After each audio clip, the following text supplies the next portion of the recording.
মাঝরাতে hostel caretaker Nazma বেগমের খাট ঠক ঠক করে কেঁপে যাচ্ছে। নাজমা বেগম চোখ খুলে দেখে হুম সত্যই কাঁপছে। ও বাবা গো, ভূত বলে চিৎকার দিতেই কেউ মুখ চেপে ধরে। হেলা বুড়া বেডি আমার আম্মারে, ঘাড়ের নিচে হাত দিয়ে বের করবি। তুই থাকিস কিভাবে হেইডা দেখব বলে ঠাসস করে 2 চড় লাগায় নাজমার গালে সমটা। নাজমা বেগম শুধু ভয় কেঁপে যাচ্ছে। জয়মুন বলে উঠল, এই সমটা ছাড় ছাড় ঢের ভয় দেখান হইছে, বেডি যদি ভয় মরে যায় তাহলে কেলেঙ্কারি বাঁধবে। সমটা নাজমার মুখ ধরে বলে, আর যদি দেখছি আম্মার সাথে খারাপ ব্যবহার করতে তাহলে এর বেশি কেরামতি তোরে দেখাইব। কিছুক্ষণ পর নীরবতা হয়ে গেলে নাজমা বলে ওঠে, লা ইলাহা ইন্না আনতা ছোবহানাকা। মিনা চলে যাওয়ার পর রূপ দেখল নাফিসা ওকে শক্ত করে জড়িয়ে ঘুমে পড়েছে। রূপ ভাবল, কতটা বিশ্বাস থাকলে কেউ কাউকে জড়িয়ে ধরে এভাবে শান্তিতে ঘুমাতে পারে। রূপ আস্তে আস্তে উঠে পড়ে এবং ওর বলা মতো সবকিছু খুঁজতে থাকে। প্রথমে ফেসবুক লগইন করে ওর দেওয়া পাসওয়ার্ড দিয়ে। হুম খুলে গেল। খুলে যা দেখল এতে ওর মাথা খারাপ হওয়ার পর্যায়। রূপের কানাডিয়ান বান্ধবী জেসিকাকে বিভিন্ন উল্টা পাল্টা ছবি দিছে, আবার ব্লকও করে দিছে। রূপ ভেবে পায় না একে কি করা উচিত। নাফিসার কাছে গিয়ে দেখে ও ঘুমিয়ে আছে শান্তভাবে। একে কেউ দেখলে বলবেই না এত চঞ্চল মেয়ে। একটা কি মায়াবী চেহারা, যেন ডানা কাটা পড়ি। কিন্তু মম বলেছে মেয়েটি একটা মায়াবাজ মেয়ে। মম এর কথার সাথে একে আমি মিলাতেই পারি না। তারপর আলমারি খুলে খুঁজতে লাগল নাফিসার দেওয়া তথ্য অনুসারে। হুম, এই তো চিঠি যাও বলেছে, কিন্তু চিঠিটা খুলতে পারছি না কেন। ভোরের পাখির ডাক শুনে আমার ঘুম ভাঙ্গল। চোখ খুলে দেখি রূপ নেই। পুরো রুম খুঁজে দেখলাম নেই, ওয়াশরুমেও নেই। আমি যেই রুম থেকে বের হয়েছি অমনি খপ করে হাত ধরে ফেলল আন্টি। আমার তো জীবন নাই ওনাকে দেখে। আজও আমায় উনি আর আস্ত রাখবেন না।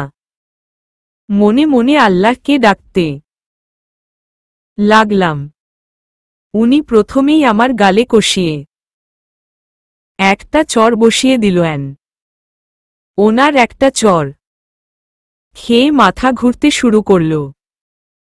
উনি আমার হাত ধরে নিচে নামাতে লাগলেন। আমি গালে হাত দিয়ে কাঁদছি আর নিচে নামছি। আন্টি চিৎকার দিয়ে আঙ্কেলকে ডাকছে। রূপ কোথা থেকে যেন আসল আমায় ইশারা করে বলল, কেমনে কি হলো।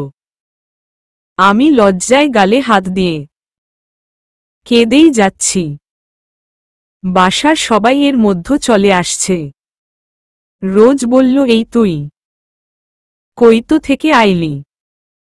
আমি তো কেঁদেই যাচ্ছি। সিড বলল, ওকে কই পাইলামই না। ও রূপের রুম থেকে বের হচ্ছিল ওর সাহস দেখে আমি অবাক হয়ে যাই। রূপ রুমে ছিল না। নাফিসা, এটা তুমি অন্তত ঠিক করনি। পরপুরুষের রুমে কেন ঢুকছ? ও কেন ঢুকছে সেটা তো পরে শুনব বলে। ওনার মায়া শক্তি দিয়ে জোরে এক ধাক্কা দেয়। আমি একনিমিষে ছিটকে গিয়ে ডাইনিং টেবিলের উপর পড়ি। টেবিলের কোনো আমার পেটের বাম পাশে এত জোরে লাগে যে আমি পেট ধরে বসে পড়ি। মা বলে চিৎকার দেই। রোজ দৌড়ে আসে আমার কাছে। সিড গিয়ে মিনাকে ধরে বলল, পাগল হয়ে গেছ তুমি। পাগলের দেখেছ কি বলে এক নিমিষেই আমার কাছে হাজির। আমি যে আজ বাঁচব না সেটা বুঝেই গেছি। রোজকে ধাক্কা দিয়ে আমায় আবার ছুঁড়ে দেয়ালে ফেলে দেয়। এবার আমার দুনিয়া অন্ধকার হয়ে এলো, ধপ করে পড়ে গেলাম। আমি শুধু রূপের দিকে কোনো মতে তাকালাম। চোখের পলকে এত কিছু হবে সেটা কেউ ভাবেনি। মম, তুমি এত জঘন্য খারাপ আমি নিজেও ভাবতে পারিনি। রূপম দৌড়ে এসে নাফিসার কাছে বসে বলল, ওসেস তোমার কি হয়েছে? এত রক্ত কেন বের হচ্ছে? নাফিসার মাথা থেকে ফিকনি দিয়ে রক্ত পড়েই যাচ্ছে। রক্ত দেখে সিড সহকারে ওদের সবার মাথা খারাপ হয়ে যাচ্ছে। রক্ত চাই, জাস্ট ব্লাড। সিড নিজেকে কন্ট্রোল করতে না পেরে দৌড়ে উপরে চলে গেল। রূপেরও একই অবস্থা। রোজ দেখল যে শেষ বাঁচাটাও হয়তো ওকে বাঁচানো যাবে না। ওর সাথে সাথে আজগরকে স্মরণ করল, কিন্তু আজগরের কোনো রেসপন্স পাওয়া যাচ্ছে না। মিনা নিজের চেহারায় চলে আসছে। রূপম গিয়ে মিনার হাত ধরে বলল, মম কি করছো? শেষ মরে যাবে তো, ওকে বাঁচতে দাও। মিনা রূপমকে দুই চড় বসিয়ে দিল এবং ধাক্কা দিয়ে ফেলে দিল। ওর টার্গেট এখন নাফিসার মৃত্যু। রোজ কোনো দিশা না পেয়ে ওর চোখ দিয়ে এক ঝলক নীল ধোঁয়া ছেড়ে দেয়, যা ওদের মেইন গেটে আঘাত হানে। গেট খুলে যেতেই দেখল আজগর দাঁড়িয়ে। ও ভিতরে ঢুকতে আর দেরি করল না। আজগরকে দেখে রোজের দেহে মনে হয় প্রাণ ফিরে এল। মিনা নাফিসার কাছে যেতেই আজগর ওকে বর্জ্যের আঘাত করে। এতে মিনা ছিটকে পড়ে যায়। মিনার উপর আঘাত পড়তেই রূপ গর্জে ওঠে, চট করে নিজের রূপে আসে এবং পাখা দিয়ে আজগরকে আঘাত করে। আজগর দুই পা পেছনে চলে যায়। আরে কাঠপুতুল, তোর আবার শক্তি আছে বলে পাল্টা আঘাত হানে আজগর। কিন্তু রূপের কোনো কিছু হয় না। রোজ আজগরকে বলল, আপনি নাফিসাকে নিয়ে যান, আমি দেখছি বলেই একটা শব্দ করে। রূপ সহ সবাই কানে হাত দিয়ে বসে পড়ে। এই ফাঁকে আজগর নাফিসাকে নিয়ে বের হয়ে আসে। নাফিসাকে এই অবস্থায় দেখে আজগর কেঁদে ফেলে। এই মেয়ে কি কোনো দিন কারো ভালোবাসা পাবে না? ছোট থেকে ভালোবাসার কাঙাল নাফিসাকে নিয়ে আজগর সোজা ওর নিজের বাসায় নিয়ে গেল এবং ওর খাটে শুয়ে দিয়ে বাবাকে ডাকল। এ তো একটা মানুষ, ওকে এখানে এই অবস্থায় কেন আনছিস? আব্বা আগে ওকে ঠিক করুন পরে সব বলছি। আজগরের বাবা নাফিসার গায়ে হাত বুলে দিতেই সব ঠিক হয়ে গেল। তারপর সব খুলে বলল বাবাকে। আমি চোখ খুলেই দেখি আমার মুখের উপর এক মহিলা তাকিয়ে আছে। আমি তা দেখে ধরপড় করে উঠে পড়ি। নিচের দিকে তাকিয়ে দেখি মহিলার পা কোনো স্বাভাবিক মানুষের পায়ের মতো নয়, একদম ঘোড়ার পায়ের খুরের মতো, আর সেখানে অনেক লোম। আমি এটা দেখে চিৎকার করে উঠি। আজগর দৌড়ে আমার কাছে আসে। আমি ওকে বললাম, এই মহিলাকে সামনে থেকে সরাও, ও মানুষ না, আমার ভয় করছে। আজগর ধমক দিয়ে বলল, নাফিসা উনি আমার মা। আমি এবার পিটপিট করে তাকালাম ওনার দিকে। চট করে সালাম দিলাম। উনি সালাম নিল নাকি বুঝতে পারলাম না। উনি কথা না বলে চলে গেল। লে বাব্বা, আমি কি করলাম? মনে হয় খালাম্মা রাগ করছে। ওর বাবার সাথে পরিচয় করে দিল। উনি খুব রসিক মানুষ। সময়টা দারুণ কাটল। আমি একটু পাশের রুমে গিয়ে দেখি ওর মা আমার দিকে চেয়ে আছে। চোখ গুলা মনে হয় আগুনের ছোট বল। আমি ফট করে বলে উঠলাম, ভয় দেহান। কিয়ের লাই? আমি কিটা করছি? আন্নের আর সাহস হল না ওনার সামনে এভাবে দাঁড়িয়ে থাকতে। দুপুরে খাওয়ার আয়োজন করল। ওয়াও, এত খাবার জীবনেও দেখিনি। কি ছিল না তাতে? আহাহা, সবসময় যদি এত খাবার পেতাম তাহলে মনে হয় আমায় রুম থেকে বের হতে দরজা কাটতে হতো। আমি, আঙ্কেল, আজগর খেতে বসলাম। আহাহা, কি সুস্বাদু খাবার। আজগর চট করে বলে উঠল, রুবিও এভাবে আমাদের সাথে খাবার খেত, তাই না? যেভাবে নাফিসা খাচ্ছে। এবার ওর মা হুহু করে কেঁদে উঠল। আমি বললাম, রুবিকে? আন্টি এই প্রথম বলল আমার মেয়ে ঠিক তোমার বয়সী, তোমার মতো। ও কই? আজগরের গলা দিয়ে আর খাবার নামল না। মারা গেছে বলেই উঠে চলে গেল। আমি স্তব্ধ হয়ে গেলাম। বাসায় দিনটা ভালোই কাটল। সন্ধ্যার সময় আমরা চলে আসব, এই সময় আন্টি আমার কপালে আদর করে চুমু দিল এবং বলল, আবার এসো। ভালোই সময়গুলো কেটেছিল, কিন্তু দ্রুত ফুরিয়ে গেল। আসার সময় আজগরকে বললাম, আমায় কই পাইলা? সেটা তোমার না জানলেও হবে। রূপের সাথে আর মিশবা না। যে তোমাকে চায় না তার কাছে কেন বারবার যাও? আমি কিছু বললাম না। হোস্টেলে চলে আসলাম।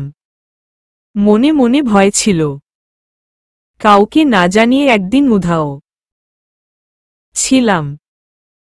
ঢুকতে দিবে কিনা মালিক জানে। রুমে ঢুকে আমার মাথা ঘুরে গেল। আমার মতো দেখতে একটা মেয়ে বসে আছে। এই তুমি কে?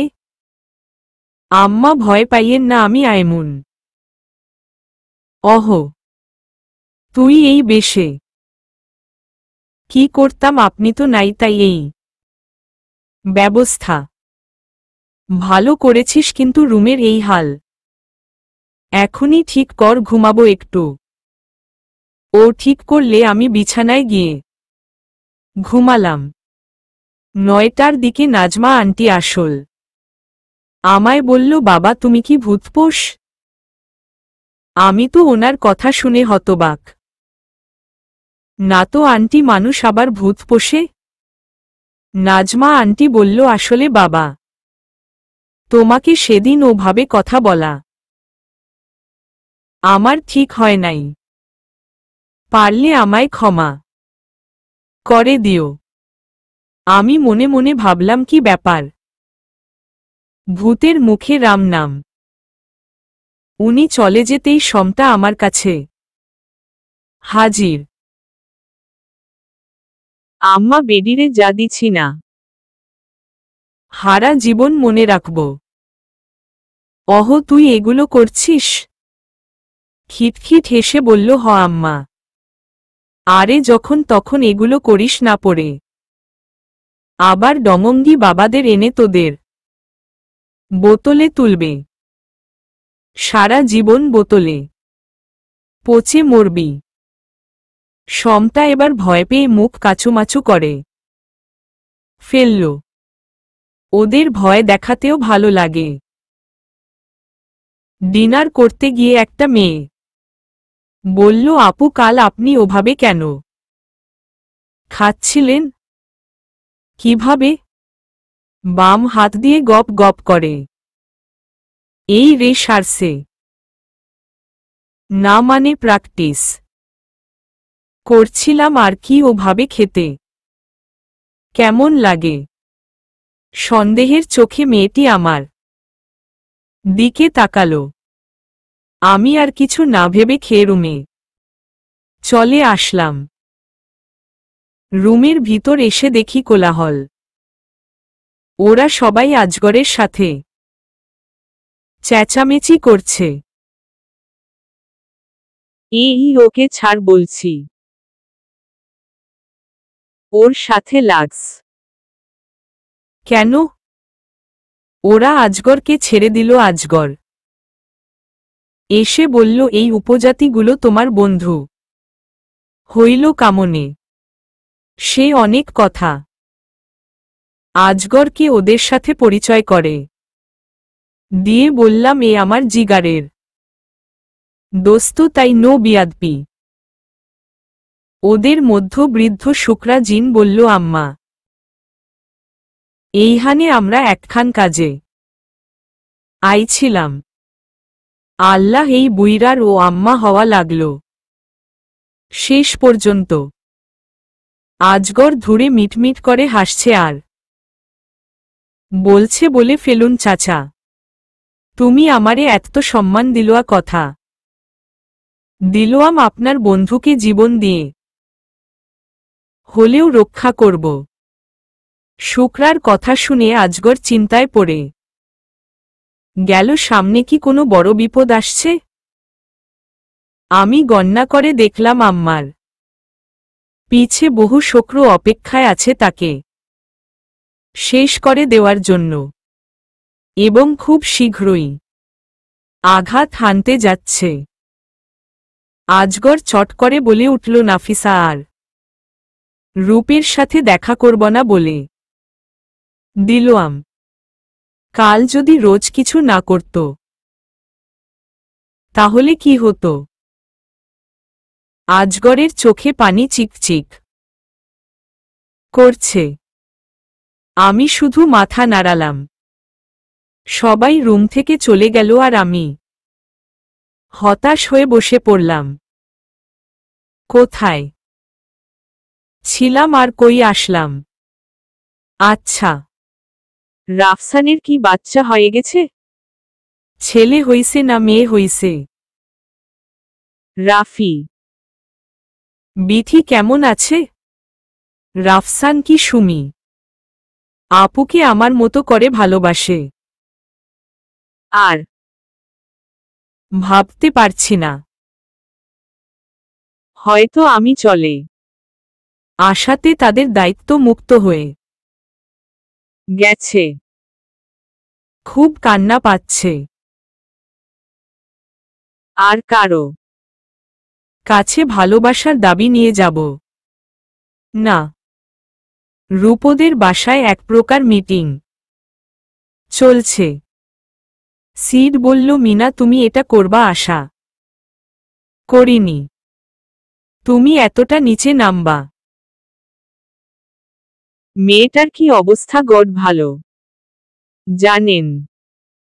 রূপ চুপ করে বসে আছে। ও মোটেও এটা চায়নি। নাফিসা কেন রুম থেকে বের হতে গেল। রূপ উঠে গেল। রোজ বা রূপম কেউ নেই। রূপম তো কেঁদেই যাচ্ছে। মম আমায় মারছে। আমায় কেন মারল? মিনা রূপমের রুমে গিয়ে ডাকল, রূপম মাই বেবি কই তুমি? রূপম চুপ। মিনা কাছে এসে বলল, কথা বলবে না মম এর সাথে? রূপম দৌড়ে রুম থেকে বের হয়ে আসল। কিন্তু তবুও মিনার মনে এতটুকু আফসোস নাই নাফিসার জন্য। রূপ রুমে এসে নিজের শার্টটি খুলতে গিয়ে দেখে কিছু রক্ত ওর শার্টে লেগে আছে এখনো। সারাদিন গেল তবুও চোখে পড়ল না বলেই শার্ট খুলে ফেলল। রক্তে স্মেল নিতে এত ভালো লাগছে। মনে হয় কত চেনা এই ঘ্রাণ। এটা কি নাফিসার রক্ত? ওকে আর কেনই বাবার বার আমার কাছে আসে এই বলে ব্যালকনিতে আসলে কালকে ড্রেস গুলো ও এখানেই রেখে গেছে। টপস নিয়ে বারবার ঘ্রাণ নিচ্ছে। খুব পরিচিত ঘ্রাণ, কিন্তু সব গুলিয়ে যাচ্ছে মাথা থেকে। সকালে ঘুম থেকে উঠে ফ্রেশ হইলাম। রুমে বসে কিছু ক্লাসের কাজ করলাম। দেন না খেয়েই বের হইলাম। আজ সকাল সকাল বের হইছি। ইচ্ছা এই সকালে পাহাড়ি রাস্তা ধরে হাঁটব, তারপর ক্যাম্পাসে যাব। হাঁটছি, আমি একজন পিছন থেকে বলল, ম্যাম কি করছেন? পিছন ফিরে দেখি কাইফস ড্রেস আপ। দেখে মনে হচ্ছে জগিং করতে আসছে। আমি সালাম দিলাম। উনি উত্তর দিয়ে বলল, শুভ সকাল। আমি ওনাকে বললাম, জগিং করছেন? হুম। এত সকালে তুমি এখানে কি করছো? দিনকাল এখন খারাপ আর তুমি একা রাস্তায় হাঁটছ। আপনি যে হাঁটছেন, আমি তো পুরুষ, তাই আমার ভয় নেই। আর তুমি নারী। আপনার বাসায় কে কে আছে? মা বাবা আর দুইটা বোন। ও গ্রেট। আমি চুপ করে হাঁটছি। মন খারাপ? না স্যার, কেন বলুন তো? এমনি বললাম আর কি। যাও ক্যাম্পাসে। এই রাস্তাটা বেশি ভালো না। আর এভাবে আসবা না। ওকে স্যার বলে চলে আসলাম।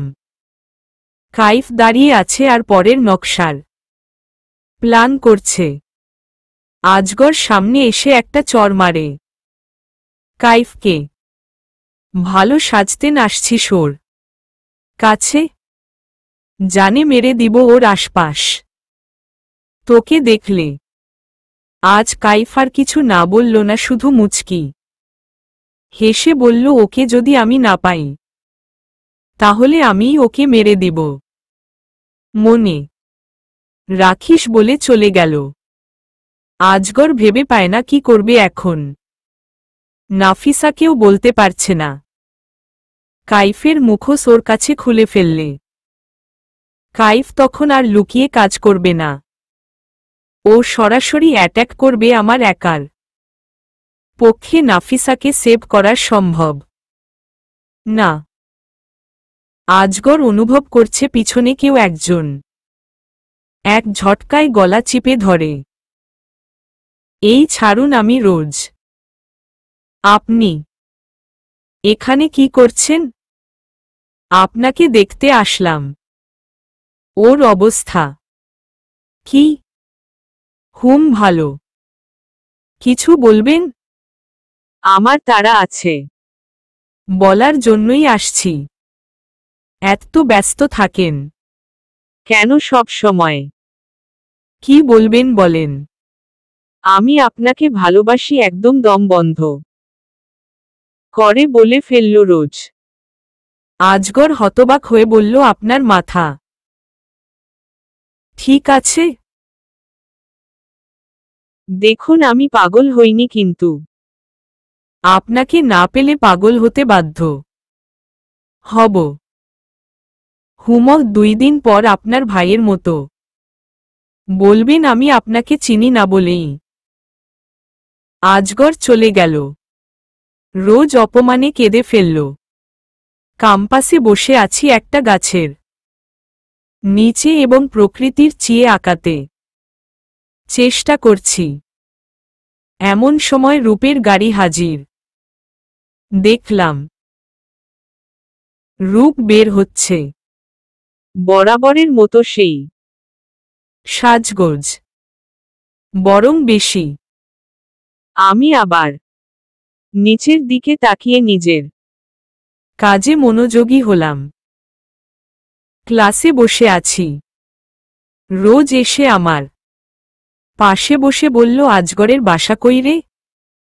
কেন, ওর প্রেমে পড়ছিস নাকি? আমি চোখ বড় বড় করে ওর দিকে তাকালাম। Are you serious?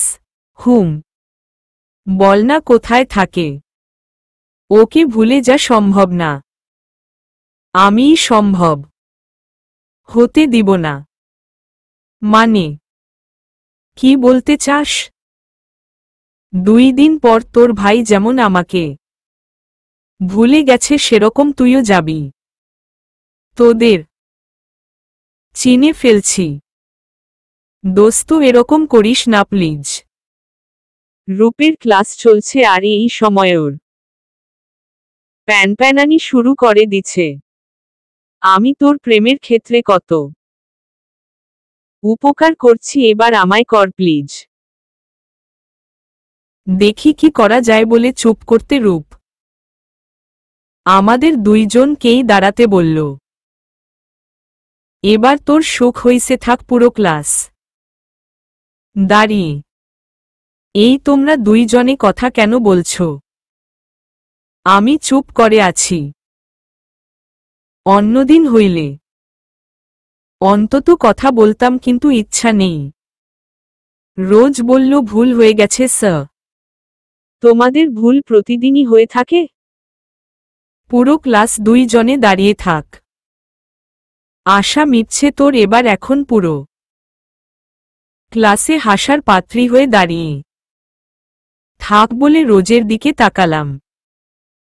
দাঁড়িয়ে থাকতে থাকতে পা ব্যথা হয়ে গেছে। মেঘলা বলে উঠল, এই রোজ তোর ভাইকে দারুণ লাগছে। কি স্টাইল! রোজ মনে মনে ভাবল, এই যা ওর কথা শুনে যদি নাফিসা পাগলামি করে তো সব শেষ। এই মেয়ে, ওঠো। মেঘলা দাঁড়িয়ে গেল। কথার বলার শাস্তি হিসেবে ওকে আমাদের সাথে যোগ করল। স্যার, আমি তো আপনার জন্য যুগ যুগ এভাবেই দাঁড়িয়ে থাকতে চাই। আমি খালি ওর দিকে তাকালাম, কিন্তু কিছু বললাম না। আরও 20 মিনিট পর ক্লাস শেষ হয়ে গেল। আমি বসে পড়লাম। 30 মিনিট পর কাইফ স্যারের ক্লাস, তাই আর কোথাও যাচ্ছি না। ওই চল ওঠ। কেন কই যাবি? ক্লাস করবি না? না ওঠ বলে হাত ধরে টেনে আনল। এই, কাইফ স্যারের ক্লাস কেন করিস না? ভালো লাগে না তাই। শোন, তোর হিটলার ভাইয়ের থেকে অন্তত ভালো। সব সময় হাসি মুখে কথা বলে। উমর দরদ উছলে পড়ছে মনে হয়। জানিস না তো হই কত বড় হারামি। নিজের স্বার্থে তোকেও মেরে দিবে। ঘাপটি মেরে তাকিয়ে আছিস কেন? কিছু না, চল বলে রোজ আমাকে টেনে নিয়ে গেল। আমাদের ডিপার্টমেন্টর পিউন এসে বলল, মা তোমায় রূপ স্যার ডেকেছে। রোজ ও আমি দুইজনেই অবাক। রোজ আমাকে নিয়ে যেতেই উনি বলল, আপনাকে নয়, শুধু নাফিসাকে। রোজ 2 দিনে রূপকে ভালোই চিনছে। গতকাল তো আরো বেশিই চিনছে। তাই নাফিসাকে নিয়েই হাঁটা ধরল। আমি হিসাব মিলাতে পারছি না, উনি কেন আমায় ডাকছে। রোজ সোজা রুমে ঢুকে বলল, কিছু বলবি? ভাইয়া, তুই এখানে কেন? ও কই? ওকে কেন ডাকছিস? কাল যা তোর স্বভাব দেখেছি তোর কাছে পাঠাতেও এখন ভয় লাগে। শাট আপ, যা বলছি তাই কর। মানে এক্ষুনি কর। রোজ বাহিরে এসে বলল, আমি এখানেই আছি। ওর কাছে একদম যাবি না, দূর থেকে কথা বলবি। আমি রুমে গেলাম। বেশ দূরেই আছি। এত দূরে আছো কেন? আগে তো কাছে আসার জন্য পাগলামি করতে। আমি চুপ করে নিচে তাকিয়ে আছি। ও আমার কাছে এসে আমাকে গভীর ভাবে দেখতে লাগল। হয়তোবা কালকের আঘাতের চিহ্ন খুঁজছে। ছেলেটি কে ছিল? তবুও আমি কথা বললাম না। আরো দূরে সরে এলাম ওর কাছ থেকে। আমি কিছু বলছি, কথা শুনতে পাও না বলে জোরে ধমক দিল রূপ। আমি ভয় কেঁপে উঠলাম। ও হঠাৎ আমাকে জড়িয়ে ধরে আমার গায়ের ঘ্রাণ নিতে লাগল। আমি আরো ভয় পেয়ে গেলাম। উনি যেন আমার ঘ্রাণ নিতে মগ্ন। আমি যতই ছাড়িনোর চেষ্টা করি, উনি ততই আমাকে জড়িয়ে ধরে। রোজ বলে ডাক দিলাম। আমাকে ওই অবস্থায় দেখে রোজ চমকে উঠল। দৌড়ে এসে আমাকে ছাড়িয়ে নিল। আমি থর থর করে কাঁপছি, কারণ আজ ওনার যে ব্যবহার দেখলাম, এতে হতবাক। রোজকে ধাক্কা দিয়ে আবার উনি আমার কাছে আসল। রোজ চিৎকার দিয়ে উঠল, ভাইয়া প্লিজ ওই কাজ করিস না। তুই তোর ভেতর নাই। তোর দ্বারা ওর কিছু হলে কখনো ক্ষমা করতে পারবি না নিজেকে। নাফিসা, এখান থেকে চলে যা জলদি। আমি রোজের কথা শুনে আমার আরো ভয় লাগলো। হাত পা চলা বন্ধ হয়ে গেল। আমার হাঁটার শক্তি নাই। সেখানে দৌড়াব কেমনে? এবার উঠে এসে রূপকে জোরে ধাক্কা দেয় রোজ। রূপ 2 পা পিছে যায়। আর ওর চোখ আস্তে আস্তে নীল হয়ে ওঠে। মনে হচ্ছে আমি ওর কাছে নিতান্ত একটা শিকার। রূপ এটা কেমন করে পারল ভাবতেই রোজ রূপের চোখে কি যেন ছুঁড়ে মারে, আর আমায় নিয়ে ভ্যানিশ হয়ে যায়। রূপ ক্রোধে ফেটে পড়ে অনেকক্ষণ পর স্বাভাবিক হয়। আমায় নিয়ে কম্পাস থেকে বের হয়ে আসে রোজ। কিরে, ঠিক আছিস? কিন্তু ও আমায় খেতে চায় কেন? এটা মোমের কোনো চাল? তুই এখানে থাক, আমি ভাইয়াকে দেখে আসি। আমি সামনে ফুচকাওয়ালা দোকানের দিকে তাকিয়ে থাকি। খুব খাইতে মন চাচ্ছে, কিন্তু সেদিনের ঘটনা মনে করে আর যাচ্ছি না।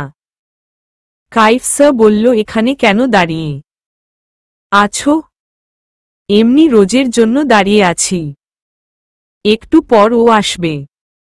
আমি ফুচকার দিকে তাকিয়ে আছি। ফুচকা খাবে বলে কাইফ সোজা আমাকে নিয়ে দোকানে গেল। এই ফুচকা দেন তো। আমি ইস্তুত বোধ করলাম। না স্যার, খাব না। এই মেয়ে লজ্জা পাইতে হবে না। রোজ রূপের রুমে গেল। রূপ চুপ করে বসে আছে, হয়তো অনুধাবন করেছে কি ভুলটাই না করছে। তুই একটা জানোয়ার হয়ে গেছিস। এতটা নিচে নামতে পারলি কিভাবে? তুই রক্ষক থেকে ভক্ষক হয়ে গেছিস। ও কোথায়? একদম ওর কাছে ঘেঁষার চেষ্টা করবি না। শ্রী বলবো। সরি মাই ফুট বলে রোজ চলে যেতে লাগলে রূপ ওর হাত ধরে বলল, সত্যি আমি ওর কাছে ক্ষমা চেতে চাই। রূপ আর রোজ বাহিরে এসে দেখে নাফিসা নাই। একটু চোখ বুলতেই দেখে নাফিসা ফুচকা খাচ্ছে আর পাশে কাইফ দাঁড়িয়ে ওর সাথে কথা বলছে। ও নো বলেই রোজ জলদি নাফিসার কাছে যায়। রোজ ফুচকা খাবি? দারুণ খাইতে। কাইফ হেসে বলল, রোজ চাইলে তুমিও খেতে পারো। না আমি খাব না। নাফিসা চল এখান থেকে। দেখছ না ও খাচ্ছে খাবার ফেলে। ও কেমনে যাবে? রোজ অগত্যা দাঁড়িয়ে রইল। খাওয়া শেষ করে বিল দিতে গেলে মামাটা বলল, আপা মুনি স্যার টাকা দিছে। আমি বললাম, এ মা আপনি কেন বিল দিছেন? আমি খেলাম তাই আমি দিব। কাইফ বলল, অন্য কোনো দিন পরিশোধ করে দিও। নাফিসা ভাইয়া তোকে ডাকছে। আমি যাব না। না চল বলে আমার হাত ধরে টেনে নিয়ে গেল। কাইফ কটমট করে রোজের দিকে তাকালো, কিন্তু কিছু বলল না। একটা নির্জন জায়গায় রূপ দাঁড়িয়ে আছে। আমায় নিয়ে গেল রোজ ওর কাছে। আর কয়টা ছেলে লাগে আমাকে? তো বল, তুমি নাকি ভালোবাসো আমায়, কিন্তু অন্য ছেলেদের সাথেও দেখছি রঙ্গ তামাশা কম নয় তোমার। আমি রেগে বলে উঠলাম, মিশেছে। বেশ করেছি, আরও মিশব আপনার কি তাতে? এমনি মম বলেনি তুমি একজন প্রস্টিটিউট গার্ল। এবার আমার ধৈর্যর বাঁধ ভেঙ্গে গেল। ঠাস করে চড় লাগিয়ে দিলাম ওর গালে। তোর ভাই পাগল হয়ে গেছে, আমি ওর মুখও দেখতে চাই না বলে চলে আসলাম। ভাইয়া যে আঘাত দিচ্ছিস মেয়েটাকে, এর জন্য তুই নিজেই নিজেকে ক্ষমা করতে পারবি না। রূপ গাড়ি ড্রাইভ করে বাসায় ফিরছিল, এমন সময় গাড়ির সামনে এসে কাইফ দাঁড়ায়। রূপ ব্রেক করে নেমে আসল কাইফের কাছে। কাইফ বলল, 2 বার তোকে মারলাম তাও মরিস নি তুই। স্মৃতি তো ভুলে গেছিস, তবুও নাফিসার পিছ ছাড়ছিস না বলে ধাক্কা দিয়ে নিচে জঙ্গলে ফেলে দেয়। রূপ পড়ে গিয়ে আবার উঠে দাঁড়ায়। তোকে নাফিসা পাঠিয়েছে বলে হংকার ছাড়ে রূপ। নাফিসা পাঠাক আর যেই পাঠাক, ওর গায়ে হাত দেওয়ার সাহস পেলি কই থেকে বলেই আবার ধাক্কা দেয় কাইফ। কিন্তু রূপ একটুকুও নড়ল না। রূপ একটু হেসে বলল, মায়াবিদ্যা মনে হয় আমার তোর থেকে একটু বেশি। আগে 2 বার তোর সাথে কেন পারিনি সেটা আমি বলতে পারবো না। হয়তো আমার কিছু দুর্বল জিনিস কাছে ছিল, কিন্তু আজ আয় দেখি তোর শক্তির কত জোর বলে কাইফকে ছুঁড়ে ফেলে দিল। এতে কাইফ মারাত্মক জখম হল। রূপ আবার কাইফের কাছে যেতেই কাইফ উধাও হয়ে যায়। রূপ চিৎকার দিয়ে উঠল, কাপুরুষ কোথাকার, ভয় চলে গেলি কেন? আর তোর নাফিসা, ওর এমন হাল করব যা এতদিনও আমি কারো সাথে করিনি। আমাকে মারতে কুলাঙ্গার জিন পাঠানো। প্রস্তুত থাকো নাফিসা, তোমার জীবনের সবথেকে বড় দুর্ঘটনা আমিই ঘটাতে যাচ্ছি বলে বিশ্রী একটা হেসে উঠল। রূপ বাসায় এসে সোজা রোজের রুমে চলে গেল। রোজ রূপকে দেখে বলল, কিছু বলবি? তুই যে তোর বান্ধবীর সাপোর্ট নেস সবসময়, ও আজ কি করেছে জানিস? রোজ বিরক্ত স্বরে বলল, কি করছে? আজ আমাকে মারার জন্য কাইফকে পাঠিয়েছে। কি? হুম, এবার ওর খেলা শেষের শাস্তি ওকে পেতেই হবে। রোজ বসা থেকে উঠে রূপের কাছে এসে দাঁড়ায়। নাফিসা কাইফকে পাঠিয়েছে তোকে মারতে? ভাইয়া, এই কথা আমায় বিশ্বাস করতে বলিস? আমার কথা তোর বিশ্বাস হয় না? না, একদমই হয় না। কারণ এই কাইফই নাফিসার মৃত্যুর কারণ হয়ে দাঁড়াবে। নাফিসা নিজেও জানে না কাইফ ওর কত বড় ক্ষতি করতে চায়। ওর বাবা মাকে যে কাইফ মেরে ফেলার সহযোগিতা করেছে সেটা ও নিজেও জানে না। আমাদের বাসায় মম ছাড়া আমরা সবাই ওকে খুব ভালোবাসি, এমনকি তুইও। ভাই, ওর শেষ ঠিকানা তুই ছিলি, যেটা মম ওর কাছ থেকে কেড়ে নিয়েছে। মেয়েটা এতিম, তোকে আঁকড়ে ধরে বাঁচতে চেয়েছে। কাইফ প্রতিদিন ছক কষছে ওর উদ্দেশ্য সফল করতে, আর তুই ওকে শাস্তি দেওয়ার জন্য উঠে পড়ে লাগছিস। জানি না আমি আর আজগর ওকে কতটুকু সাহায্য করতে পারব। ওর সামনে ভয়াভয় বিপদ, এতে ও মারাও যেতে পারে। লড়াইটা ওর বেঁচে থাকা। ভাইয়া, তুই ওকে খুব ভালোবাসিস, যেটা তুই এখন বুঝতে পারছিস না। ওকে একটু বেঁচে থাকার জন্য সাহায্য কর। ও তোর থেকে ভালোবাসায় চায় একটু, সেটা না দে, কিন্তু ওকে মারার জন্য তুইও উঠে পড়ে লাগিস না মোমের মতো। আর শোন, মোমের কথা সব বিশ্বাস করিস না। মম তোর ভালো চাইতে পারে, কিন্তু নাফিসার মৃত্যু চায়। রূপ ওর নিজের রুমে চলে আসে। ও বুঝতে পারছে না কি করবে, কি সত্য কি মিথ্যা, কার কথা বিশ্বাস করবে। ও ধীরে ধীরে ওয়ার্ড্রপের কাছে নাফিসার রেখে যাওয়া পোশাকটা বের করে। খুব যত্ন করে রেখে দিছে। বারবার স্মেল নেয়। কি অদ্ভুত স্মেল! মনে হয় কতদিনের চেনা এই ঘ্রাণটি পাগল করে দেয়। গভীর রাত, বারবার জাদু করার চেষ্টা করে যাচ্ছে ছোট্ট রূপম, কিন্তু বারবারই ব্যর্থ হচ্ছে। ও গড, প্লিজ হেল্প মি বলে প্রার্থনা করল। হাত জোর করে আবার ট্রাই করল।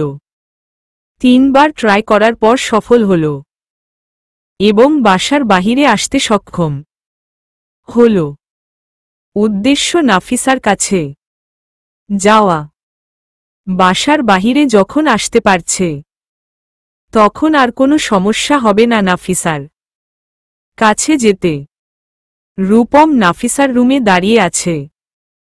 এমন সময় কে যেন ওর জামা ধরে টান দিল। রূপম বলল, কে তুমি, সামনে আসো। একটা ছোট বাচ্চা সামনে আসে। এই তোর সাহস হয় কি করে আমার গায়ে হাত দেওয়া বলেই তেড়ে যায় বাচ্চাটার কাছে রূপম। বাচ্চার মা টুকনি খপ করে হাত ধরে রূপমের। ওই কেড়ে আমার ছাওয়াল রে, ধরে মারে। এত জিনের সন্তান, তাও রক্ত খেকো বলে টুকনি হাত ছেড়ে দেয়। এক নিমিষেই সবাই রুমে হাজির। সবাই রূপমকে ধরে ফেলে। রূপম বারবার চেষ্টা করছে কিন্তু নিজেকে ছাড়াতে পারছে না। রুমের ভিতর শব্দ শুনে আমার ঘুম ভেঙে গেল। উঠে বসতেই দেখি রূপমকে বেঁধে রেখছে। আর বাচ্চাটা ওর কখনো জামা, কখনো হাত, কখনো চুল ধরে টান দিচ্ছে। রূপম কেমন করে আসল এখানে। ওই ছেড়ে দে ওকে। কি করছিস তোরা? সমতা বলল, আম্মা আপনি জানেন ও জিনের বাচ্চা। আপনার রুমে আসছে আপনার ক্ষতিকরণের লাইগা। ছাড় ওকে বলছি, ও আমার বরের ভাই। ছেড়ে দে ওকে। জয়মুন এসে জলদি ওকে ছেড়ে দেয়। আম্মা কন কি আন্নের বিয়া হইছে? হুম, এখন তোরা যা পড়ে কথা বলবো এই বিষয়ে। রূপম তুমি এখানে কেমনে শোনা? আমি আর ওই বাসায় যাব না। মম আমায় খুব মেরেছে। মম খুব খারাপ। না রূপম, এভাবে বলতে নেই। দেখ সেস, তুমিও যদি এভাবে বলো তাহলে আমি কিন্তু এখান থেকেও চলে যাব। ওকে ওকে, আর বলবো না। আসো আমার সাথে ঘুমাও। না, আমি তোমাকে নিয়ে আজ ঘুরব। কতদিন ঘুরি না। কেউ আমায় সময় দেয় না। আমি তোমাকে নিয়ে জাদু প্র্যাকটিস করব বলে আমার কাছে এসে আমার হাত ধরে ভ্যানিশ হয়ে গেল। আমরা এসে মেইন রাস্তায় পড়লাম। বেশ মজা লাগছে। রূপমের মা বুঝুক এবার। প্রিয় মানুষ কাছ থেকে কেড়ে নিলে কতটা কষ্ট হয়। রূপম, এবার আমরা কি করব? দূরে দেখি একটা সাদা ঘোড়া আসছে এদিকে। রূপম চট করে আমাকে নিয়ে ঝোপে লুকিয়ে পড়ে। আমি ফিসফিস করে বললাম, ওটা কি ছিল রূপম? ওটা একটা মুসলিম জিন ছিল। চল এখান থেকে বলে আমাকে নিয়ে জঙ্গলের দিকে নেমে গেল। এই রে, এত অন্ধকারের মধ্য কেমনে কি দেখব? তোমায় সেটা ভাবতে হবে না বলে। ওর চোখ দিয়ে নির্মল সাদা আলো বের হল। আলো যেদিকে যায় সেদিকে চল। আমি তো অবাক, এর মধ্য এত কিছু শিখে false Rupam. Yes my princess. আমি আর কোনো কথা না বাড়িয়ে ওকে অনুসরণ করলাম। আমি আর হাঁটতে পারছি না রূপম, খুব কষ্ট হচ্ছে। ওয়েট একটু খানি, তোমায় খুব সুন্দর একটা জায়গায় নিয়ে যাব বলে চলতে লাগল। দূরে একটা আলো দেখা যাচ্ছে, সেখানেই নিয়ে গেল আমাকে। ও মাই গড, এটা কেমন জায়গা! এত সুন্দর জায়গা এই পৃথিবীতে ও আছে? প্রজাপতি উড়ছে, ঝর্ণা বইছে, পানির রং নীল গাঢ় রঙের, ছোট ছোট গাছ গছালি, রংবেরঙের ফুল, জাস্ট ওয়াও। আমি গিয়ে পানিতে হাত দিলাম। উফ, কি শীতল পানি! রূপ বলল, খেয়ে দেখ, খুব সুস্বাদু। আমি হাতে পানি নিয়ে খেয়ে দেখলাম, ও মাই গড, এত মিঠা শরবত!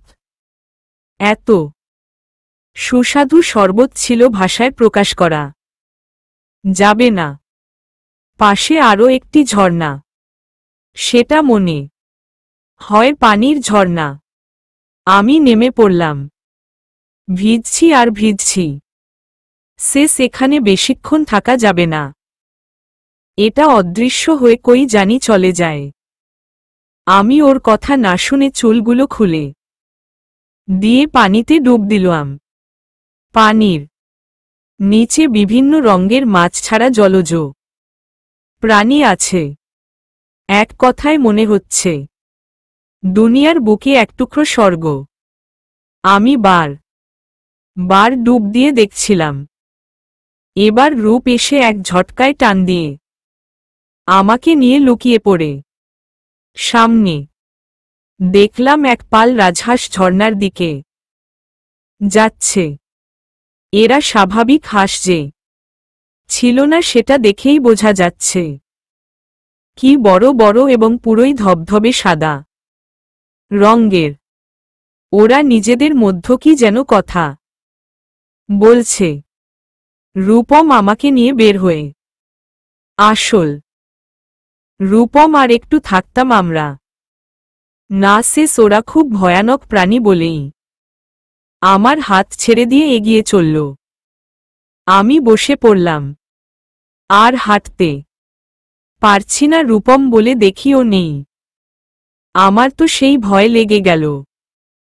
এমন সময় অদ্ভুত আওয়াজ কানে এল। রূপম, তুমি কি আমার সাথে হেয়ালি করছো? কোনো শব্দ নেই। ওই আওয়াজটা যেন বেড়েই চলছে। আমি আওয়াজের দিকে ছুটলাম। যা দেখলাম মোটেও দেখার প্রস্তুত ছিলাম না। ভয়ঙ্কর অদ্ভুত প্রাণী যাদের শরীরে শুধু বড় বড় পশম ছিল। ওরা রূপমকে নিয়ে খেলছিল আর ছোড়াছুড়ি করছিল। আর বলছিল আজ আমরা একে দিয়েই ভোজ করব। মিনার ঘুম ভেঙে যায়। মনে হয় কিছু একটা ঘটছে। ওঠো, আমার ভালো লাগছে না বলে রূপের রুমে গেল। না, সব ঠিক। রোজকে ও দেখল সব ঠিক আছে। এবার রূপমের রুমে গিয়ে দেখে ও নেই। জলদি সব খুঁজল কিন্তু কোথাও পেল না। এবার চিৎকার করে কেঁদে ওঠে মিনা। সহ সবাই আসে বলল কি হয়েছে। আমার মন বলছে আমার ছেলে বিপদে আছে বলে কান্না করে উঠল মিনা। আমার উপর রাগ করেছে। অভিমানে কই গেছে অতটুকু ছেলেটা। কিছু কর, ও বড় বিপদে পড়েছে। রোজ বলে উঠল ওকে মারার সময় তোমার মনে ছিল না এখন ও কি অবস্থায় আছে আমরা কিভাবে জানব? ওর রুমে আসনে গিয়ে বসল। মিনা, রোজ, রূপ ওরাও বসল। একের পর এক চেষ্টা করে যাচ্ছে, কিন্তু কিছু তথ্য পাওয়া যাচ্ছে না। এবার একসাথে শক্তি প্রয়োগ করল সবাই। আবছা আলোতে যা দেখল তাতে সবার রক্ত হিম হয়ে গেল। লোমশ প্রাণীগুলো রূপমকে নিয়ে ছোড়াছুড়ি করছে আর পাশে কেউ একজন দাঁড়িয়ে চিৎকার করছে। সাথে সাথে আলো মিলিয়ে গেল হাওয়ায়। মিনা কেঁদে উঠল, ওরা আমার ছেলেকে খেয়ে ফেলবে। শুধু বলল এই প্রাণীগুলোর আজও অস্তিত্ব আছে। রোজ কেঁদে বলল রূপমকে কেমনে ফিরে পাবো ড্যাড? আমার জানা নাই। রোজ বলে কেঁদে ফেলল। উমর, যারা অন্যর সন্তানের কষ্ট বোঝে না তাদের এই হল শাস্তি। এই ছাড়ুন ওকে বলছি, ছাড়ুন বলে ভয় ওদের কাছে গেলাম। রূপমটা কাহিল হয়ে পড়েছে। ওরা রূপম কে ছেড়ে দিয়ে আমার দিকে তাকালো। এই ফাঁকে রূপম আমার দিকে ছুটে এলো। রূপম, এরা কারা, কি ভয়ঙ্কর দেখতে। আমরা মনে হয় আর বাঁচব না। এরা নর খাদক জিন। রূপমের কথা শুনে আমার কলিজা শুকিয়ে গেল। কি বল? ওদের চোখগুলো ছিল কালো মিহি, পুরো শরীর বড় বড় লোমে এবং চোখ দিয়ে ঘেরা। এদের হাজার চোখ দেখলেই হার্ট অ্যাটাক হবে।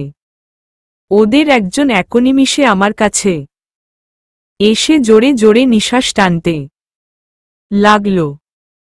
রূপম আর আমি একে অপরকে ধরে চিৎকার দিয়ে উঠি। ওরা আমাদের দুইজনকে বেঁধে ওদের সাথে নিয়ে গেল। রূপম, ওরা আমাদের কোথায় নিয়ে যাচ্ছে জানি না বলে হাউমাউ করে কাঁদতে লাগল। আমি কি করব? ভেঙ্গে পড়লে চলবে না, কিছু তো করতেই হবে। একটা ডেরায় নিয়ে গেল আমাদের, আর বাকিরা আমাদের দিয়ে ভোজ করবে বলে উল্লাস করছে। ওদের মধ্যে একটা বৃদ্ধ এসে আমাকে দেখতে লাগলো ভালো করে, এরপর আমায় আর রূপমকে বেদির উপর বেঁধে ফেলল। আমাদের সামনে বিশাল বিশাল সাপ ছেড়ে দিল। মনে হয় সাপগুলোকে ভোগ দেওয়া হয়েছে। মোট 15টা সাপ ছিল।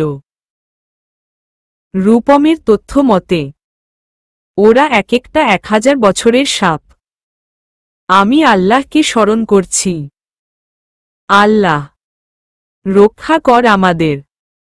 15টা সাপ আমাদের ঘিরে নেয়। এবার বুঝি আমরা শেষ। কিন্তু আমাকে অবাক করে দিয়ে সাপগুলো সব একসাথে আমার পিছনে বিশাল ফোনা তুলে ওদের সামনে দাঁড়ায় আর হিসহিসহিস শব্দ করে। ওরা সবাই মাটিতে মাথা হেলে বসে পড়ল। ওদের মধ্য একজন দৌড়ে এসে আমাদের বাঁধন খুলে দেয়। রূপমতো আমায় ভয় জড়িয়ে ধরে। আমাকে ওরা একটি মূর্তির কাছে নিয়ে গেল।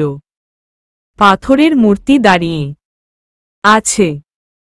ওরা নাকি 500 বছর ধরে অপেক্ষায় আছে আমার আসার জন্য। আমি তো শুনেই অবাক। আমার বয়স এখনো 25 বছর পূর্ণই হয়নি, আর ওরা 500 বছর ধরে অপেক্ষায় আছে। এরা নাকি জিনদের ধরে ধরে খেত আর তাদের শক্তি হরণ করত, তাই একটা সিদ্ধ প্রাপ্ত পরী এসে এদের রাজার এই হাল করছে এবং এদের নির্দিষ্ট জায়গায় আবদ্ধ করে রাখছে। সেই পরীটি নাকি আমার মা ছিল। তারা বারবার মার কাছে ক্ষমা চায়।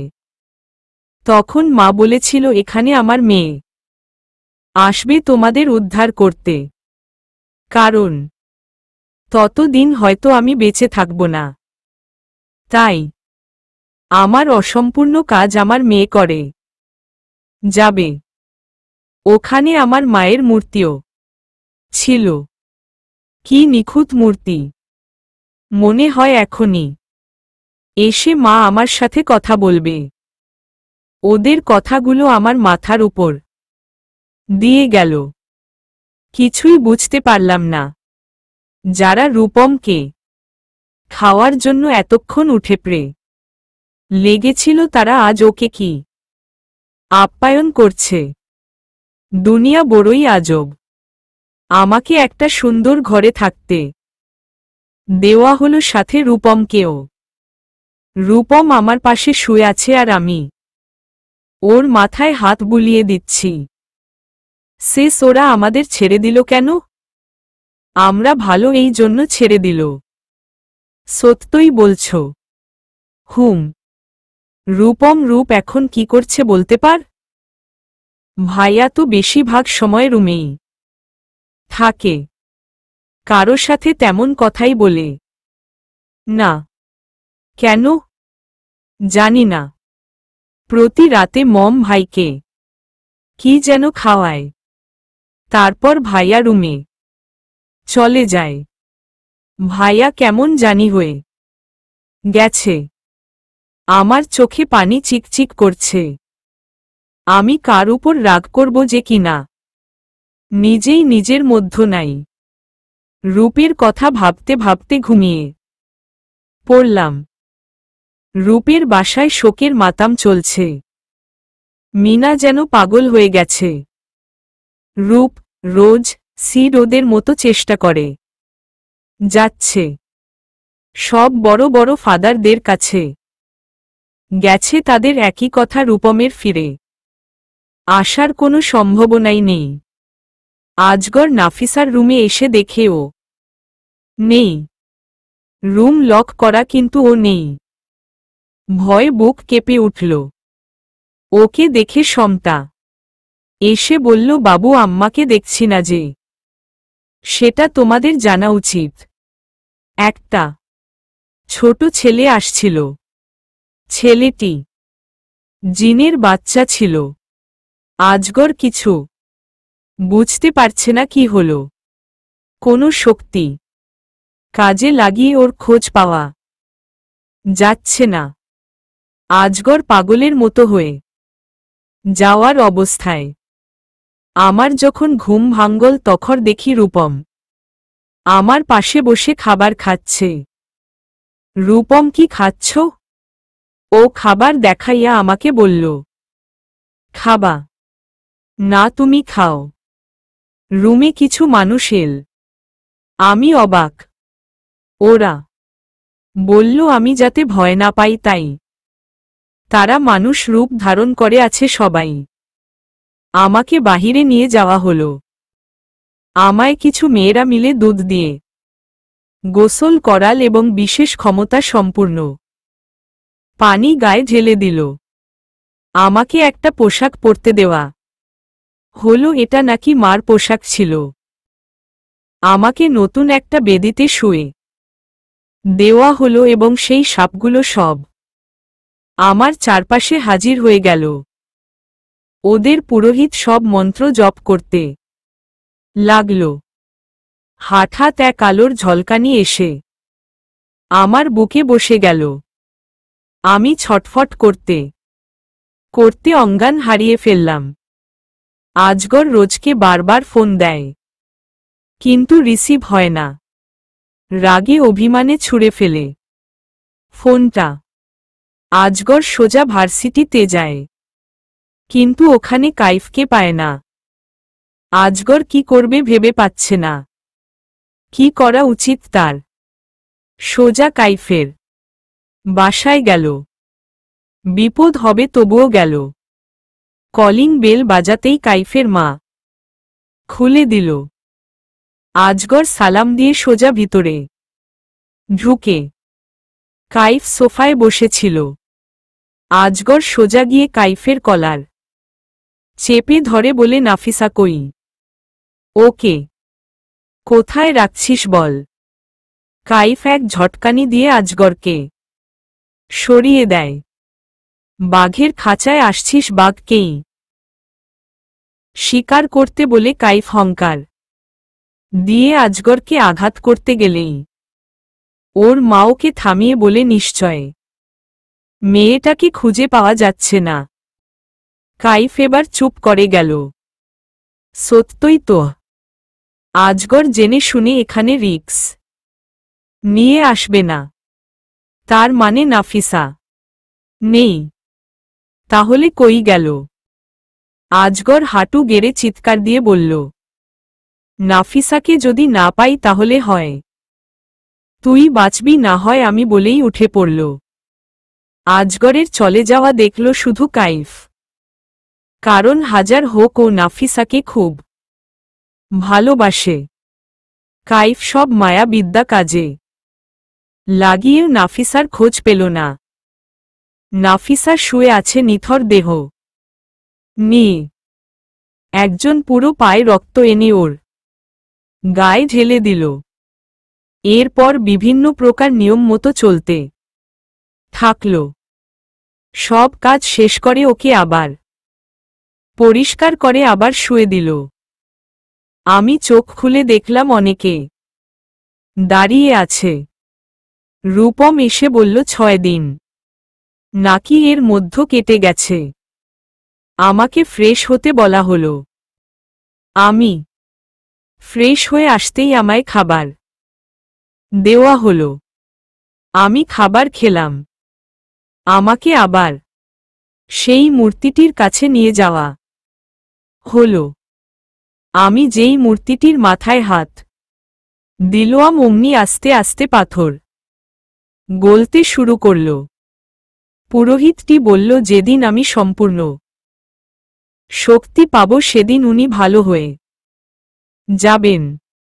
আরও একটি তথ্য আমাকে দিল, যা শুনে আমি অবাক হয়ে গেলাম। আমি 1001 শক্তির মালিক নাকি 800 শক্তি আমার শরীরে প্রবেশ করেছে, বাকিগুলো আমার শরীর পরিবর্তনের সময় প্রকাশ পাবে। আর একটা তাদের জানা নেই। আমি নিজেই একজন রানী এবং আমার প্রতিটা শরীরের অঙ্গ এক একটা সৈন্য। তাই আমার অন্য কিছুর দরকার নেই। আমার সব শক্তি 25 বছর পূর্ণ হওয়ার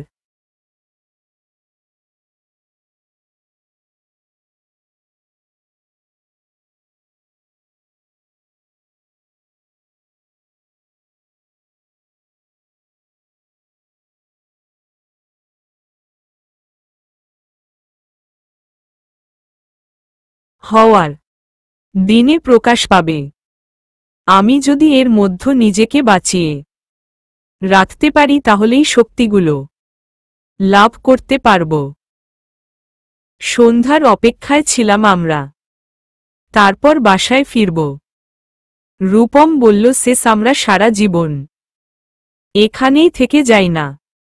তাহলে অনেক মজা হতো। দূর বোকা, আমরা এখানে কেন থাকব? বাবা মার কাছে যাইতে ইচ্ছা করছে না। মম ভেরি ব্যাড।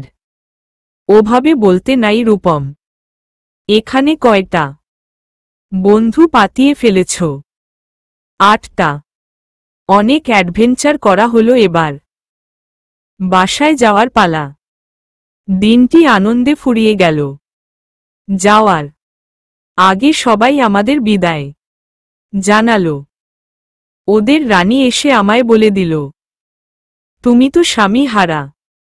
আমি ওনার কথা শুনে কেঁদে ফেললাম। উনি আমায় বলল, 500 বছর পর তোমার হাত ধরে আমি আমার স্বামীকে ফিরে পেতে চলছি, তাই তোমাকেও সাহায্য করব আমি বলে আমাকে একটি লাল পাথর দিল। এটা তুমি ওর বুকে বসিয়ে দিবে যখন ও রাগ করে তোমায় আঘাত করবে। কিন্তু ওর বাসায় তোমাকে স্থায়ীভাবে থাকতে হবে বলে আমাকে পথ দেখিয়ে দিল।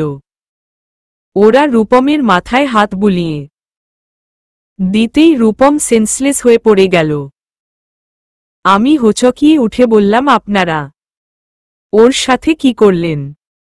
কিছু না, ওর স্মৃতি থেকে এইসব মুছিয়ে দিলাম যাতে ও কাউকে কিছু বলতে না পারে। আশা করি তুমিও কিছু কাউকে বলবে না। এই ছেলেটির পরিবার যেন তোমাকে না দেখতে পায়, কারণ ওরা জেনে গেছে ওদের ছেলে আমাদের কাছে খুব গোপনে কাজ করবে। আমাকে হাতের ইশারা করতেই আমি অদৃশ্য হয়ে গেলাম রূপমকে নিয়ে। রাত 9টার দিকে রূপদের বাসায় পৌঁছে গেলাম। রূপমকে কোল থেকে নামিয়ে মেইন গেটে শুয়ে দিলাম আর কলিং বেল চাপিয়ে আড়ালে চলে আসলাম। রোজ দরজা খুলে দিয়ে দেখল রূপম শুয়ে আছে। ওকে দেখে চিৎকার দিল, ড্যাড বলে। যা করা ওকে পেয়ে গেছে বলে আস্তে আস্তে বাহিরে এসে দৌড় দিলাম। যদি একটু রূপকে দেখতে পেতাম। এই কথা বলতেই কারো সাথে ধাক্কা খেয়ে ছিটকে পড়ে গেলাম। আমি উঠে চট করে ভালো করে মাথায় কাপড় দিয়ে দেখলাম রূপ দাঁড়িয়ে আছে। আমি আর দেরি না করে আবার দৌড় দিলাম। রূপ দাঁড়িয়েই আছে, কে ছিল বলে ওর দিকে পা বাড়াতেই বাসার ভিতর থেকে শব্দ শুনতে পেল। শুধু একটু ঘ্রাণ নিল এবং মনে মনে বলে উঠল, নাফিসা, যা হোক ওকে দেখতে পেলাম। জানি না আর ফিরে আসতে পারব কিনা, কিন্তু ওকে দেখতে পেলাম, এতেই বা কম কি বলে অজানা পথে পা বাড়ালাম। আমার যে অনেক কাজ বাকি, অনেক দায়িত্ব চলবে।